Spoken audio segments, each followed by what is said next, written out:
Good morning, everybody. Welcome to the official press conference of me being announced as the new national coach for Bermuda. I'll leave the table open for questions because I know many of you guys have thousands of questions, and I'd rather answer the questions first. So, the original one, how do you feel about being appointed and not on the payroll? I follow my heart. I feel, first of all, to answer the first question is, I feel very honored to have this position. It's sort of a small dream come true. It's something that I thought about, but I never really envisioned myself doing until I started talking to Dawn in 2009, and eventually she won me over. About the payroll, when I started out being a professional athlete, money was never an issue. I was just busy with trying to accomplish a personal dream. And along the way, I was rewarded with finances, but also a wealth of knowledge and a wealth of experience.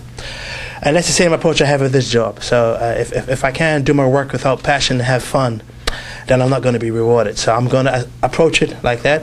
And whatever God has in His plan for me to be rewarded, I know I'll be rewarded with it. Somewhere down the line. Any other questions? Is it difficult uprooting from over there and coming back home? Not really. 2 years ago, I was pretty much preparing myself for this next step in my life. As you guys may well know, I've been national coach for the Netherlands for the last 10 years. I started out as talent development coach, and I've gradually moved up to the position of 4x1 coach, as the head coach for the 4x1 men. And no, it really wasn't difficult because I had accomplished everything I wanted to accomplish as a national coach. So it was time for a new step in my coaching career. Mm-hmm. So this was perfect for me. You know there's going to be those that say you abandoned us years ago with lack of financing. How do you get the top spot, accepting and then coming back home? I don't see myself as abandoning Bermuda. I see myself as enriching myself, and now that I'm back, I'm enriching in Bermuda.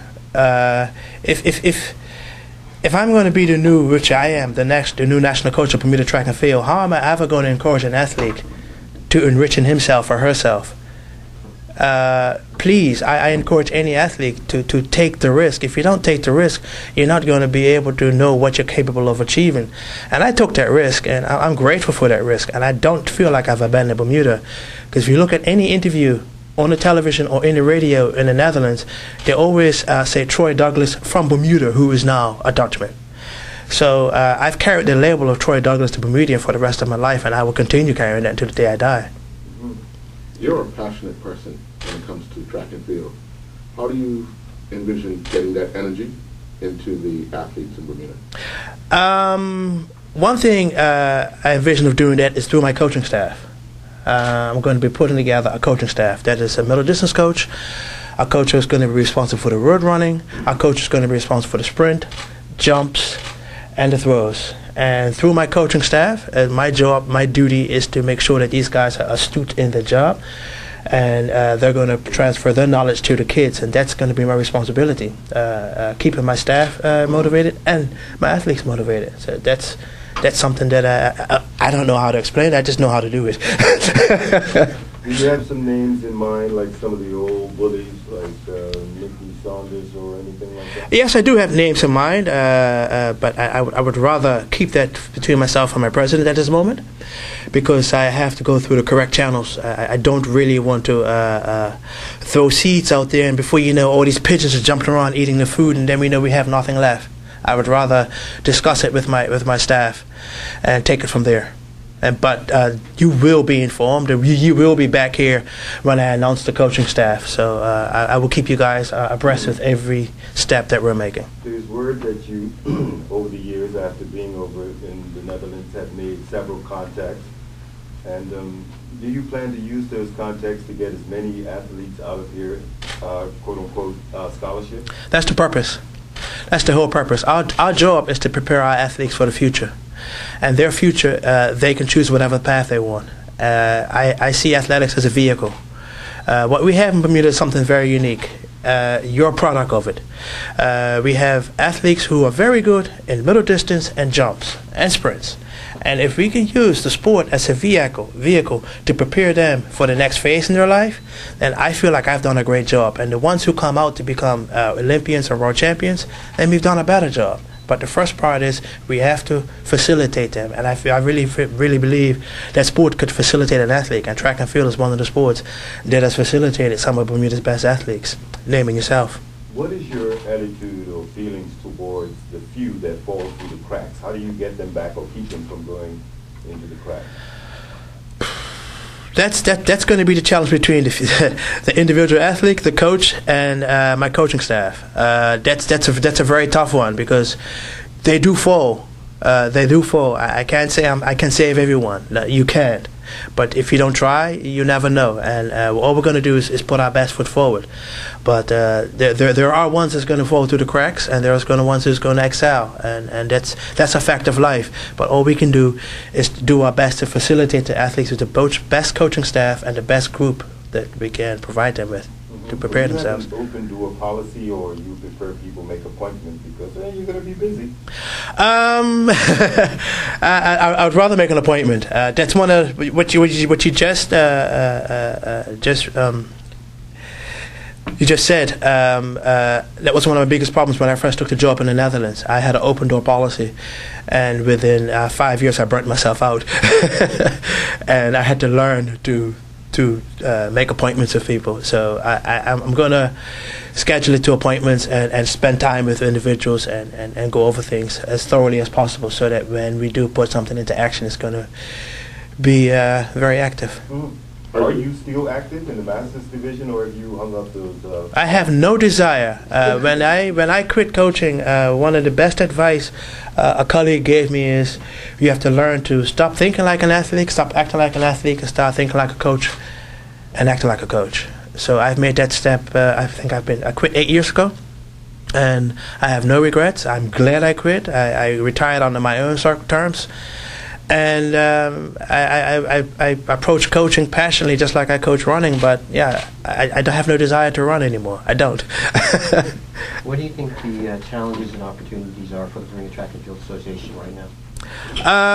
The challenges are exciting. It's about putting together the next coaching staff. That's going to be the challenge, and that's the excitement. And I'm looking forward to that challenge to putting together a team of coaches who's going to help us bring our athletes to the next level. That's the biggest challenge. I'm looking forward to it. I mean, I've already started. So. Any opportunities for coaches? Well, just for the Bermuda Track and Field Association right now. There's lots of opportunities, and opportunities in getting medals, competitions. You mean? Well, whatever you see as the opportunities going forward. I see huge opportunities in going forward. Like I said, when I talk to the people that I want to interview, and I just put my fielders out there for them, I always ask them, where do they see the sport? And they do see it, and it's up to me to challenge them to bring that out of themselves. You have to look at it from this standpoint. We have coaches who've been working at club system for the last 10, 15, 20 years. So what you have is coaches who are here who are full of knowledge, but that knowledge has been stagnated to a certain point. Now it's my job to come home to bring that knowledge out, break it out, take them outside of the country, get their feet wet, drown, make a mistake, and come back and be a better coach. And when you're a better coach, you're a better athlete. So that's the challenge I'm looking forward to, and I can't wait. So. Well, on your previous trips, you've offered your services to various other athletes and various other sports. Are you still open to that? No, my heart and soul is Bermuda Track and Field. I have one common goal. I have a reputation. I debuted this year as my first Olympics as a national coach, and we placed 6th. So I got 4 years to get back to a finals. And I debuted. That was my second European Championships. And we won the European Championships. So I have sort of a reputation that I built up for myself and my colleagues.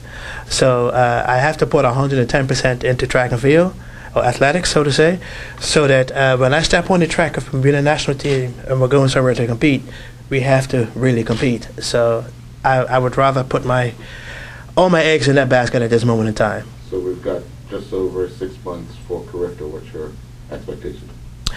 Expectations are going to be positive, but you're going to get to hear about that in the next press conference. It looks very positive out if I look at it.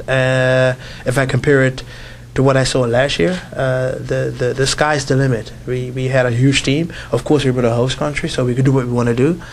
But what I'm really impressed with, and I think that was one of the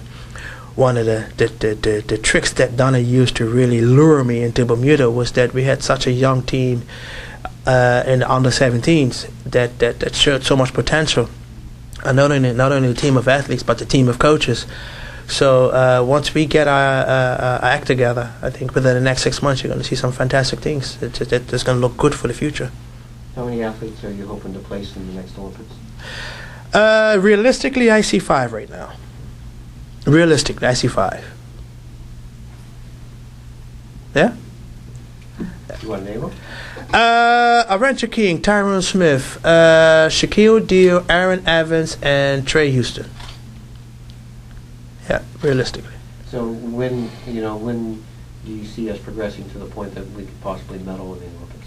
Not Brazil. Brazil is too soon. 4 years is way too soon. I'm quite sure Mike could tell you from his previous experience as an athlete that the transformation that is being asked of an athlete mentally is much, much greater than the physical challenge. So what we're going to do now is we're going to have to use this generation to elevate the next generation. So we're really going to reap the benefits of this generation from not Brazil, but the Olympics after Brazil. That's the way we have, because it's a process of not only grooming physically but also mentally, and this is where the coaches really have to come in, because it's a tall order. It's a tall order. I didn't realize it myself until I'm standing there at my first Olympics, and it's a huge order. So you're going to have to be very cemented in your shoes to handle this challenge, and that's our next goal. The difficulty between a part-time athlete going up against a full-time athlete trying to medal in the Olympics? That's also one of the challenges. But like I said, the 5 athletes that I just called out, they're not part-time anymore. They're full-time. So those athletes are surely capable of doing that. If you look at Tyrone Smith, this is second Olympics, second finals. He placed 8th. So the sky is the limit. Okay, I know I'm putting pressure on him, but if you look at this guy who made the finals at the Olympics, he has no other choice within the next 3 years but to get a medal at a major tournament. And I know that's a lot of pressure for me, but I'm quite sure he can handle it. Right? So that's the way you have to look at it. So he is professional, he is full-time, he does his job, and he's going to have to elevate his game. And when his game gets elevated, who profits from it? He profits from it, but as well as Bermuda Track and Field. And that's an answer to your question over 2 or 3 years from now. Yeah? That's it? Okay. Guys, thank you very much for your attention and time. I hope to see you back in a couple of weeks when I'll be together with our president introducing on our coaching staff. Yes? Thank you. Follow up from the one time we talked a bit about the name change. Yes. Any movement there? We have come up with a name. I can't announce it yet because we have to go to the affiliates to get approval, but we have come up with a name change. As I said, I don't think there's any association today that is called a track and field association, because as you remember, or as you know, road running also comes under the Bermuda Track and Field Association. So if you look across the world at all associations, they have changed their names to include athletics, not track and field. So we met our last board meeting, and we have decided on a name. As I said, we have to present it to our affiliates to get it approved, and then we will announce the name change. But that is on the way today. We're even looking at the new logo and so on and so forth. So in the next few weeks, we will make the announcement of the name change. Quick comment on this fellow on your left being here. I am excited. As you all know, I have been trying since, what year? 2009 to get Troy back in Bermuda. He'll tell you, whenever I saw him in that orange and brown, I said, okay, we have to get you out of that and get you in this blue and red. So he said to me at the Olympics, Donna, this is the last time I'm going to be in the orange and brown. So I am so excited. I think Troy brings so much to our association. And as you said, the contacts that he has, the knowledge that he has, I think it's going to take us to the next level. I know it. I don't just think it. I know that the Bermuda Track and Field Association is on its way to the next level, and our athletes are ready. I've already set up meetings with Troy with some of our elite athletes. As he said, most of those athletes are pro. So we have already set up meetings for him to discuss. We met Saturday. I gave him a very, very long laundry list of things that he has to do already. So he started yesterday, and I am excited.